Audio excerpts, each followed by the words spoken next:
L'Afrique de l'Ouest figure parmi les régions les plus coûteuses au monde pour voyager en avion. Comparé aux moyennes mondiales, les coûts dans la région CEDEAO sont 85% plus élevés pour les lignes intrarégionales et 82% plus élevés pour les liaisons internationales. Il est souvent aussi cher de voyager entre deux capitales ouest-africaines que vers une capitale européenne, par exemple, pourtant bien plus loin. Les taxes et redevances peuvent représenter plus de la moitié du prix d'un billet d'avion.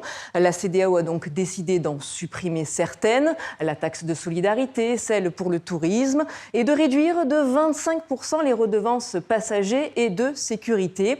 La mesure doit s'appliquer sur les actuels 12 pays membres de la CEDEAO et concernera essentiellement les lignes intrarégionales. La communauté économique des États d'Afrique de l'Ouest estime que les prix des billets pourraient ainsi baisser de 25 à 40%. Nous sommes donc le 1er janvier. Les billets sont-ils vraiment moins chers, Fanny ? Et pas pour l'instant. En naviguant aujourd'hui sur les sites de réservation de différentes compagnies aériennes, les prix n'avaient pas baissé et les taxes et redevances concernées par la mesure étaient toujours affichées.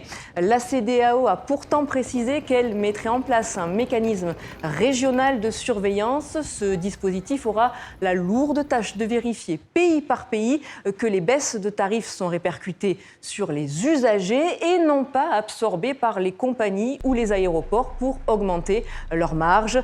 La CEDEAO veut favoriser la libre circulation des personnes, des billets moins chers, ça veut dire plus de passagers, un trafic accru et donc davantage de recettes, ce qui permettrait à plus long terme d'investir dans les infrastructures, améliorer les flottes et ouvrir, pourquoi pas Nidia, de nouvelles liaisons aériennes.